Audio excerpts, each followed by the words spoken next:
In this video, we're going to take a look at related rates for a Calculus 1 class. That is, if you have a geometry situation where something is changing its length or its volume or its area or something like that in time, how is it related to the other geometric properties on the shape as the object grows or shrinks in time?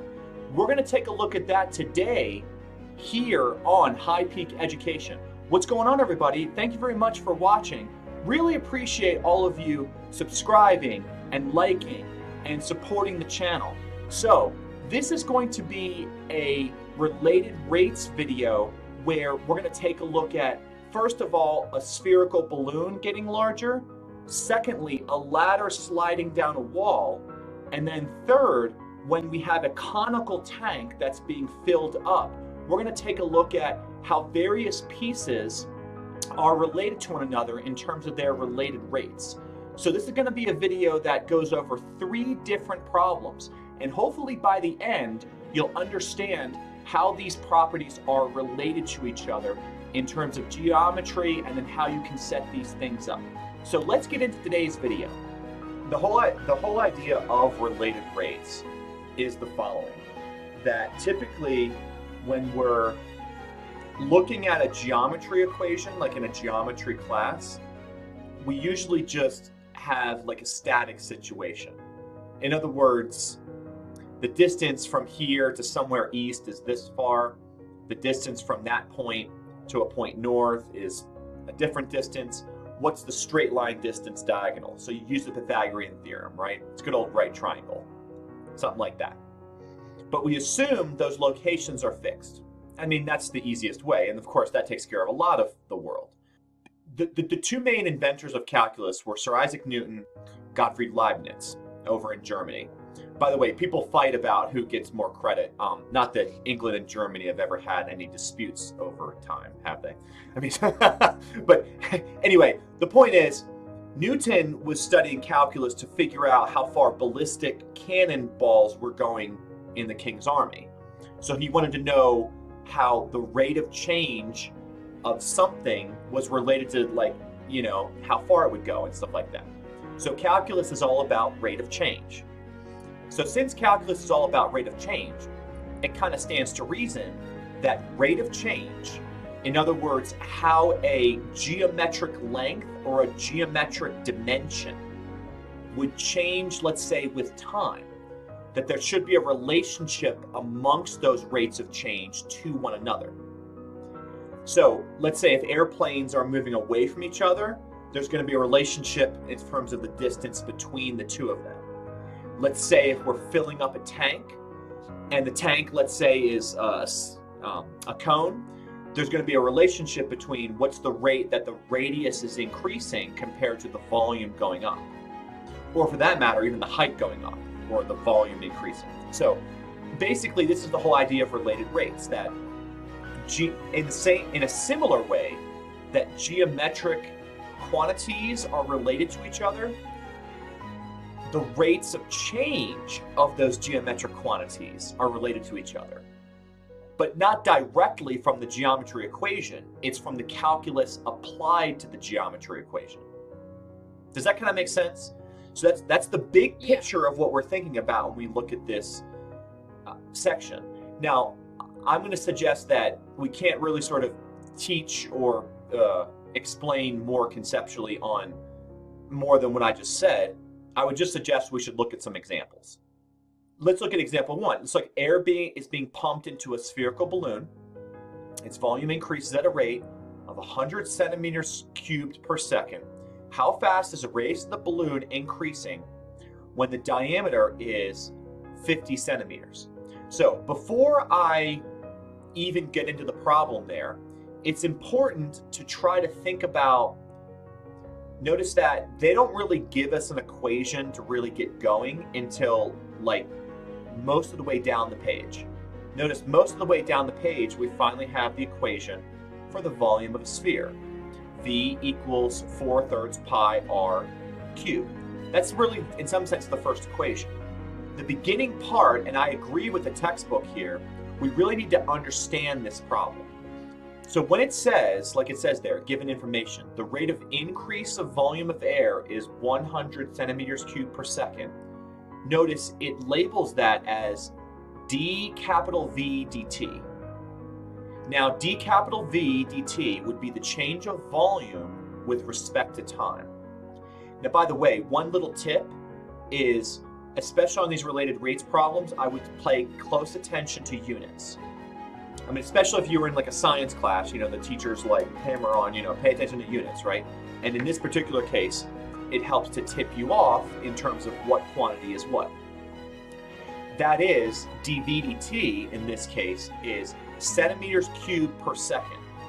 And that makes sense because volume is going to be a cubic quantity, and then time is going to be seconds, so it's going to be change of volume with respect to time, so it's dV dt is 100 centimeters cubed per second. It's looking for dr dt, because think about it, like that's what the question asked for. We wanted to know how quickly is the radius changing, so you can imagine dr dt is the question mark, when r equals 25. Now here's the deal. Let me just make a quick comment before we get into anything else. I don't think the textbook mentions this, but this is kind of like a common pitfall I've seen. A lot of people want to take r equals 25 centimeters and plug it into the volume equation, or whatever geometric equation it is, before taking the derivative. And if you think about it, that's not a good idea. Okay. Because as soon as you plug in a constant into the equation, then you take the derivative, it's zero. So you're going to start to get all confused.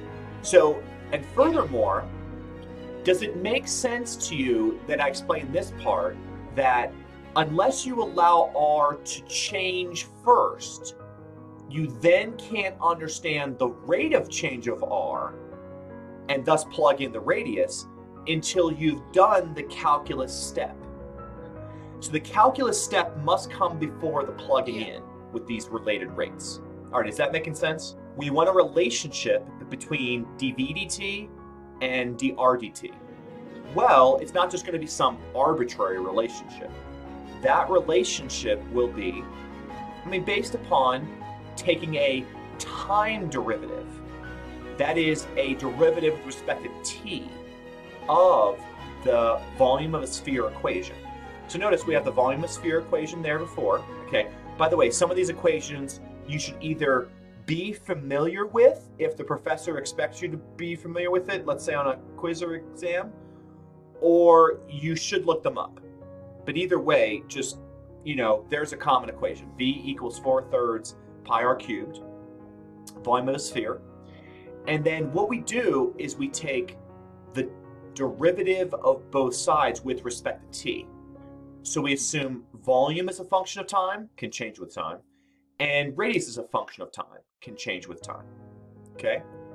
So it turns out that when we take the derivative with respect to time on the right-hand side, notice that we have to first do the derivative of the function with respect to r, but then we have to do the derivative of r with respect to t. So notice that dV dr ends up being 4 pi r squared.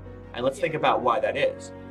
Because if you thought about r was x, the derivative of 4/3 px cubed, if p for pi is a constant, then you just put the 3 in front, Kit gets rid of the 1/3 on the fraction, and then you get x to the power 2, right? That's just kind of how we usually go with polynomial derivatives. But notice that in this case, it's not the derivative with respect to x, with respect to r. But then r itself depends upon time. So what that means is you get dr dt. Okay? So that's kind of the idea. Does that make sense? So you're essentially using the chain rule on the right-hand side as well. Yeah. Notice then just solve for dr dt, so divide by 1/4 pi r squared. Then substitute in all the numbers. And by the way, one of the things I kind of go like this about a little bit to the textbook is I think they really should put the units in there, because one of the things you would notice is that the 4 pi is unitless. The 25 there is in centimeters. Now you'd notice you'd get centimeters squared downstairs, but the 100 is centimeters cubed per second. Now notice, if you put the units in there, centimeters cubed per second with a centimeter squared downstairs, 2 of the centimeters will go away, so you get centimeters per second, which should make perfect sense because a radius, how does a radius change in time? Well, it's so many centimeters change per second, because it's a linear change with time, right? dr dt. R is just like a measured length. So that would be 1 over 25 pi centimeters per second. And by the way, unfortunately, I've kind of mentioned this a moment ago, but just for emphasis, generally mathematicians sometimes avoid units because they try to say, oh, everything's so pure, it's divorced from the science. No, it's not. No, it's not. It's like you got to allow science and math to come together here for this sort of a problem. Okay? Is that you always first get the equation of whether it's a sphere or a cone or something like that. You take the derivative of that, and then you can start multiplying it from what the variables they give you. You can start solving it from the variables that's given. That's right. Here's another one. A ladder of 10 foot rests against a vertical wall. The bottom of the ladder slides away from the wall at a rate of 1 foot per second. The top of the ladder is sliding down the wall. How fast is the top of the ladder sliding down the wall when the bottom of the ladder is 6 feet from the wall? Okay, so let's think about this one carefully. Notice that if a picture is not given to you in any sort of a geometry problem, I recommend you draw a picture, because a sketch will help you just get your mind around what's going on. Now, by the way, one of the things they did not label with respect to figure 1 and figure 2 is the following. I would recommend that you, how do I say this? Label figure 1 as what you might call the freeze frame or the moment of interest. Because the freeze frame or the moment of interest just has to do with geometry. The length of the ladder is always 10 feet. And then notice that the distance the ladder is from the wall, let's just call that x, horizontal. And then let's call the distance that the ladder is where it touches the wall, like above the ground, would be y. Okay? So that's all labeled. Now, by the way, I would even recommend you label the length of the ladder z, because x squared plus y squared would be z squared. But notice that z squared is going to be 10 squared, right? So z is 10. But what I'm getting at, though, is that in just a moment, when we bring in the calculus, you and I can talk about dz dt, because this is actually an important thing. So figure 1 is sort of the static figure, because the static figure is z is going to be 10, x is going to be 6, y 6. Well, you see that it says 6 feet from the wall? So x would be 6.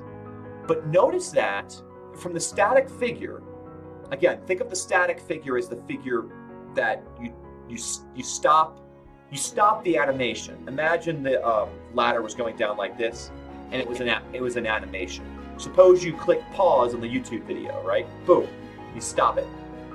Like, what's it look like at the moment of interest? Well, it's going to be 10 for the length of the ladder, 6 for the distance the ladder is from the wall, but then you could solve for y. Now, by the way, on one of the last lines there before they finish solving the problem, they actually say use the Pythagorean Theorem. I'd recommend you use the Pythagorean Theorem sooner, because it's nice to understand as much as you can about sort of the freeze frame static triangle. Now, if you solve for y there using the Pythagorean Theorem, y would equal 8. Next, let's look at figure 2. Figure 2 is the calculus triangle. Figure 2 shows us essentially how the rates are related to each other. So notice that we've got a dx dt and a dy dt. Now let's talk before we go into the problem. Should dx dt be a positive number or a negative number? Right, because when it's sliding away from the wall, this is important. This is what you need to say to yourself. Is x growing or is x shrinking? Correct.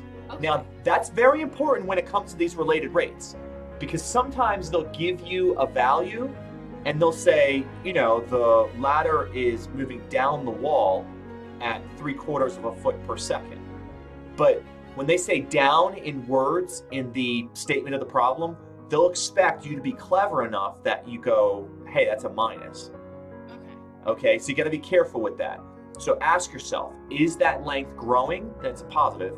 Is that length getting less or shrinking? That's a negative. Okay. That's so important.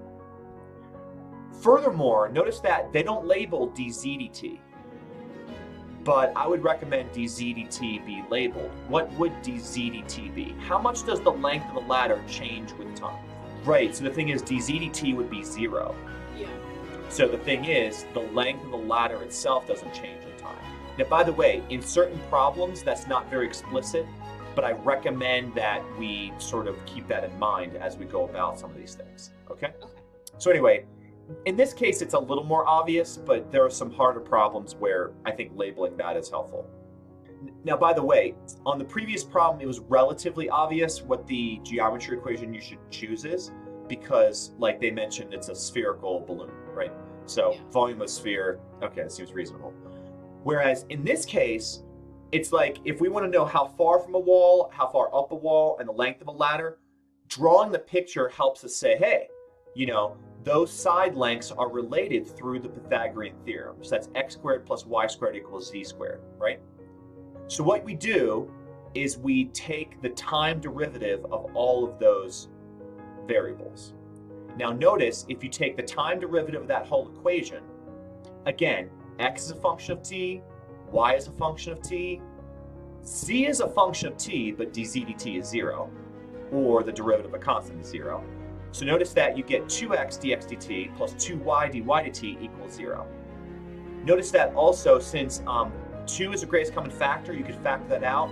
If you divide 0 by 2, nobody gets their feelings hurt. So the 2's can basically just cancel. So it's basically x dx dt plus y dy dt is 0. So you want to solve that for dy dt. That's the rate at which the top of the ladder is falling down the wall, right? And when I say rate, I mean rate in time. Like, how quickly is it? It's like a velocity, by the way. This is like a physics question, okay? It's like a velocity, basically. Okay, so we're going to solve for dy dt, so that's minus x over y dx dt, just by solving using algebra. We plug in the numbers. Remember, we need x and y, and we need dx dt. So dx dt is positive 1, so we put that in there, we get negative 3/4 of a foot per second. That's only at that one moment. That's not necessarily going to be the same rate that the ladder falls the whole way. I don't know if you've ever seen a ladder fall, but it falls slowly at first, then faster. It kind of flops at the end. And that's because, I mean, when gravity takes over, it accelerates it down, right? So presumably, as time would go forward, dx dt would be positive and bigger, and dy dt would be negative and more negative. Are usually kind of like a snapshot in time. Exactly. Most of the time, for the sake of this class, you'll be solving for a snapshot in time. By the way, if you don't like a conical tank, think about, what is that? In the summertime, do you ever go to like a snow cone stand where like they fill up the shaved ice? Okay, think of it like that way, okay? And they're filling this up with like the good stuff, like the syrupy juice, okay? Okay, so let's see. A water tank has the shape of an inverted circular cone with a base radius of 2 meters and a height of 4 meters. If the water is being pumped into the tank at a rate of 2 cubic meters per minute, find the rate at which the water level is rising when the water is 3 meters deep. Okay, so let's talk ourselves through this, because this is going to take explanation. Okay, so first off, inverted circular cone. So we're thinking about like the volume of a cone equation. Okay, so that's the first thing. Base radius 2 meters. Now let's stop. Base radius 2 meters, that's actually the large radius as seen on the diagram. Do you see that there? So you might call that capital R. Furthermore, I would suggest wherever the water is, you call that little r, because that's just, again, the moment of interest, right? Is that clear? Yeah. The moment of interest, again, at a certain snapshot. Notice that we're also told that the base height is 4 meters. So notice that that's capital H. And as you see on the diagram there, that's the labeled sort of large height, capital H, of the whole cone. Then notice that the height of the water at the moment of interest, you call that little h. It's smaller than big H, but it's little h, right? Are we clear so far? Yeah. Water's being pumped into the tank at a rate of 2 cubic meters per minute. Now, let's stop there for a second. It says it's being pumped into the tank at a rate of 2 cubic meters per minute. They don't say the volume is changing at that rate. But because of units, remember I said this before, because of units, we know that that's a dV dt. Yeah. Because it's cubic meters, that sounds like volume, per minute. So dV dt is positive 2. Or sorry, cubic meters per minute. I said feet, cubic meters per minute. Find the rate at which the water level is rising when the water's 3 meters deep. Now, when we say the water's 3 meters deep, what variable are we talking about there?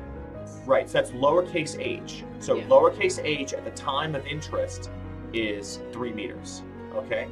Now, by the way, notice that 3 meters is less than 4 meters. I mean, it has to be, right? It can't, otherwise it would overflow, right? Yeah. So, just physically, it has to be less than 4. Yeah, so, okay, we want to find the rate at which the water level is rising. Now, let's pause there for a second. Can you interpret for me, what do they mean by the rate at which the water level is rising? Sort of like an increase in the radius? So not exactly. So it turns out how much is being pumped in is dV dt. We already talked about that. But notice that we do not seek dr dt. We seek dH dt. Okay. So we seek how the height is changing in time. So notice that's why it says the rate at which the water level is rising. Okay. Now, by the way, also they say rising. The dt better be a positive number when it's all said and done, because it's rising, right? Unless it was being pumped out. Right, because they even said that. It's rising, okay? So is that all clear so far? Yes. Now, by the way, a couple things to say here. First of all, notice that we definitely want to write down the volume of the cone equation. So the volume is 1/3 pi r squared h. Notice we're going to write it in terms of little r and little h because that's going to pertain to our moment of interest. Now here's something really important. Textbooks don't always give you a thorough enough solution, in my opinion, at times. And the reason is because, you know why the reason actually is? It's because if they made the textbook longer, that they pay for more pages to be published. So the textbook becomes more expensive. So they're a little bit terse sometimes in their explanations. So in my opinion, if I was to wave my hands and try to explain out loud what I'm saying without going to the bit paper here, you might not understand what's going on. Capital R is 2. This is in meters, right? Again, units are useful things. Capital H is 4 meters. That's the overall height. Would you agree? We know that h, little h, is 3 meters. And we don't really care about what the radius is at that moment. But what we do want is we do want to know what is dH dt. Okay, so that's our question mark. And furthermore, if I may, let me be even a little more explicit. Do you see that water is being pumped into the tank? Yeah. So you could label that, if you like, as dV dt. Okay. Does that make more sense? Yeah. Okay, I just added a little detail to the diagram, and now we're even understanding it better. There's an important moment that I really want to go over with respect to this equation. And in fact, this is so vital, I feel compelled to type this out, write this down. Calculus is sometimes called single variable calculus, okay? In other words, this course, sometimes people just call it single variable calculus, okay? That's just another sort of synonym term for this class. Yeah. Now, the reason I even introduced that to you at this moment is for the following reason. Take a look at this. Suppose you use d by dt. You use the time derivative operator, right? On this equation, okay? Suppose you're just going to use it. There's a problem with that. And the problem is, the left-hand side is going to be fine because it's just going to be a volume time derivative. But the right-hand side will not. And the reason the right-hand side will not, because if you notice here, there are, watch this, two variables. Yeah. Two variables that, this is important, both depend on time. Yeah. Okay? Now, unless I go over this, maybe that's not necessarily obvious, but now I say it, it's like, oh, of course. Because does it make sense? Volume depends on time. Radius depends on time. And height depends on time. I mean, clearly, right? You could imagine as that thing is being poured into, the height is rising, the radius is getting bigger, and we're putting volume in. I mean, all of it. So the reason I bring this up is because this is no longer a calculus 1 problem if the right-hand side has more than one variable on it. Now let that sink in for a second. Basically, you have to say to yourself the following thing. You have to say to yourself, in order to make this a Calc 1 problem, which I must, right? I mean, that's kind of what we're doing here. Otherwise, you need higher, more difficult levels of calculus, which I would not advise, especially at this point. Okay? All right. In order to make this a Calc 1 problem, which I must, we must replace either R or H in terms of the other one to reduce the right-hand side to a single variable function. We have to replace either R or H in terms of the other one to make it a single variable function. Because otherwise we can't do a Calc 1 derivative. We can't just do a single variable derivative. Am I making sense? Yes. That's so key that you understand that. And by the way, I feel like the textbook was way too terse. And again, they're just like, they're bowing to their publishers and it's not that helpful. I mean, Yeah. I have strong opinions, but I think I have reasons for it. Okay. So anyway, with all that said, we're saying, look, like we have to get a relationship between R and H. So let's write this down. Need a relationship between R and H. Okay, so we're going to think about this. Now, by the way, here's another quick question. Which do we actually want to replace on the right-hand side? Do we want to replace the radius R or the H, the height?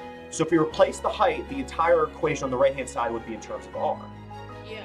But since we want the H dt, what do we want to have? Replace the radius. Okay. Right, so here's another, and by the way, they don't tell you that when you begin the problem. You have to be clever enough to realize that.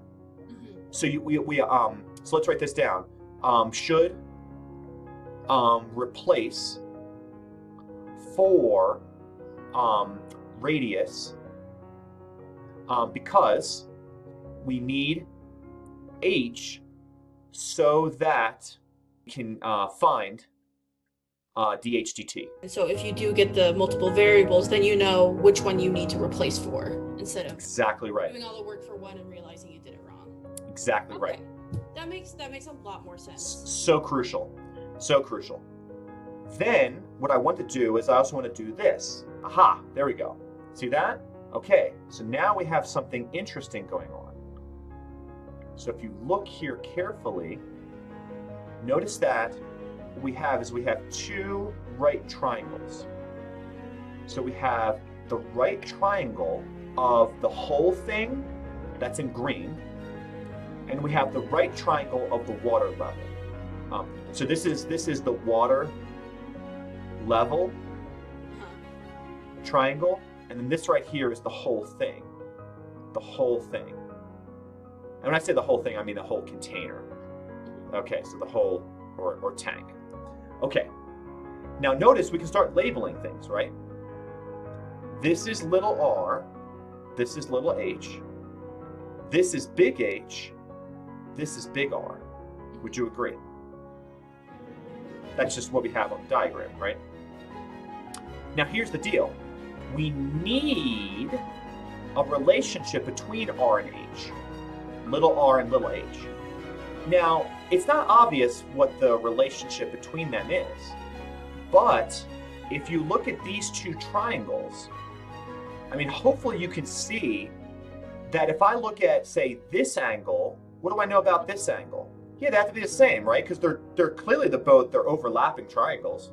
Yeah. Would it also stand to reason that this angle and then this angle would also be what? It'd also be the same too. The same as each other, at least, yeah. Do you see that? Uh-huh. So these are what you call what kind of triangles?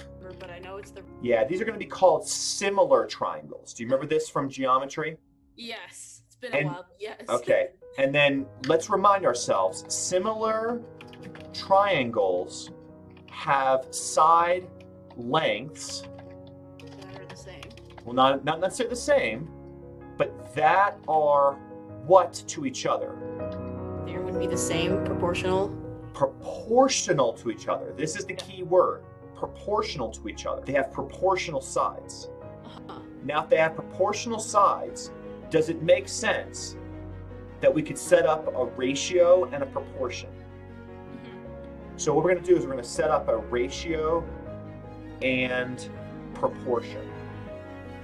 Now, the reason that's going to be useful is because I think we can actually get a relationship between little r and little h if we only use the numbers from the green triangle.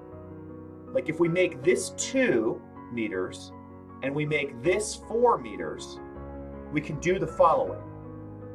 Can't we say little r is to little h as what? Do you see why I chose those variables as they were? Yeah. Kind of makes sense, right? Little r is to little h as big R is to big H. That seems entirely reasonable. But notice, we know that little r over equals, and then remember the radius of the whole thing, the whole container is 2 meters, and then the height of the whole thing is 4 meters. Now, by the way, the meters over meters would cancel. The units are somewhat irrelevant at this point. But how could you get a relationship between r and h? Well, we know, or you would do the, what is it, cross multiplication? Yeah, so I would cross multiply. Yeah. Okay. Now, by the way, let me just pause you for a second. Mm-hmm. Remember I said before, don't plug in the numbers too fast. Okay. It turns out that's part of the reason I even did this before I did this with the plugging in the 2 and the 4. Mm-hmm. Because, listen to me here for a second. If h is going to be changeable in time, we have to get as general of a statement with as few numbers introduced for r, little r or little h as possible. In other words, I don't think we want to plug in h is 3 meters yet. Okay. The reason I suggest that is because we still need h to change in time, right? All we're trying to get is, we're trying to get a relationship of r to h. Again, just keep your eyes on the prize. The goal is r in terms of h, correct? Keep your eyes on the prize. R in terms of h. So let's cross multiply. So wouldn't that be 4r is equal to 2h? Now, can we get r in terms of h? Well, you can divide by what, though? By 2. I would divide by 4 to get r in terms of h, right? Okay. Oh, So, yeah. r in terms of h would be h over 2, 1 or 1/2 h, same thing. Okay. Now this was our goal. And by the way, this is so vital, I'm going to actually put this in a different color. This can now, watch this, be plugged in right there for r. Because we'll have reduced it to a one variable function. And then we can take the derivative. And then now it's more similar to other problems we've looked on. Now, by the way, as I looked in the textbook there, they actually explain that in like about 2 to 4 lines. Okay, all that stuff I have on the boards there, which I don't know about you, that's not necessarily obvious until I walk you through that, okay? But this is what we have to do on certain related rates problems. We really have to analyze the geometry and look for, like I said, relationships amongst the variables. Okay, relationships amongst the variables. Okay, by the way, up to this point, for this problem, we haven't done any calculus. All we've been doing is geometry, thinking about the problem, relationships. We'll finally be able to do calculus in just a moment. But what I'm getting at is we can then go back to the volume equation. So let's write this down. Let's see. So return to the volume equation and substitute for the radius r in terms of h to get a single variable function that we can use with the calculus. Okay, so that's the idea. Okay, so we're gonna have our friend v equals 1/3 pi r squared h becomes this. V equals 1/3 pi, and then now goes in this h over 2, right? For r, right? Yeah. And then we've still got h. Okay, now we gotta clean. I would suggest we clean this up in terms of the algebra. So when you square this h, you're going to have h squared, but you've also got another h. So I think that you'd have h to the power 3. Yeah. Now pi is a constant. 1/3 is a constant. When you square 2, I think you'll get 4. So I think that's going to be like, watch this, pi, which is a constant, over 12 h cubed. Does that make sense? Yes. And that all equals v. So I'm kind of run out of room, but you see that v equals pi over 12 h cubed. And now we can finally do the time derivative. Okay. So you get like dv dt, and then you're going to get pi over 4 h squared dh dt, and then we can proceed from there. So notice that they did show those steps, but again, they were very, very terse, right? Yeah. Right here. Okay. But you see how h over 2 is going in there? They get pi over 12 h cubed. Yeah. So then we can now differentiate each side with respect to t. Take the time derivative. So you get pi over 4 h squared dh dt, just like I said. But we're looking for dh dt. Remember, that's the rate at which the water level height is going up. And it better be a positive number. So you're going to multiply everything by 4 and then divide everything by pi h squared. So you see that right there? And then you put all the numbers in, right? Yeah. So 3 was the height, and that's 3 meters. dv dt was 2 cubic meters per minute. Notice that you'd see 2 of the meters goes away, you get meters per minute for dh dt. Yeah. So it's 8 over 9 pi.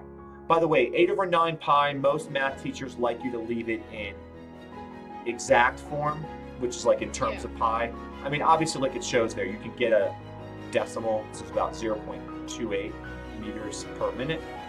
So that's the rate at which the height is rising at this moment. Notice that below, they just kind of give you problem-solving strategy. I've already kind of taken you through several of those. Read it carefully, draw a diagram if needed, introduce notation. Notice, in my opinion, they didn't really do that on the last problem super well. I would have much rather on their diagram, they do little h, little r, big H, big R, and then drawn the relationship between them. You see what I'm saying? I mean, because at least to me, at least to my brain, that makes more sense, right? You've got the sort of the current radius and the big radius of the whole thing. The current height and the big height of the whole thing. Express given information in terms of derivatives. That's basically take the derivative, write an equation, use the chain rule, substitute. Okay, so we already kind of went over all that. So one of the things that you see from these related rates problems is that, first of all, you have to know the geometry formula that relates the sides or the physical geometric quantities together. Secondly, you also have to be able, in Calculus 1, to reduce it to a single variable. That is, if the function that you're trying to understand the rate of change of has more than one variable as an independent variable, you need to replace one from another part of the geometry that you can also decipher. So this is what we saw in the conical tank problem, which was probably the most difficult one, the third one we walked through. And then furthermore, you also need to be able to try to use algebra and reduce the equation as much as possible before you take the derivative. And you need to make sure, fourthly, that the quantities that you're looking for, you understand their units and you understand what those derivative quantities are. Because if these are various things that change in time, you need to understand which is the rate of change that you're given or which do you need to solve for. So I hope that's all really helpful. Those of you taking Calculus 1, or those of you that are looking to see how things are related in terms of rates. You know, you have, say, money going into an account, money coming out of an account. You have maybe trash going into your landfill and things being compacted out. You might be able to use this in some way. So let us know in the comments how you're going to use this in your real life. And I want to thank you for watching High Peak Education. Please smash that like button if you enjoy this content. Please subscribe to the channel to grow the channel. Social media links are down in the description below. Please support us on Patreon, and we thank you for supporting us, and we look forward to seeing you in the next video.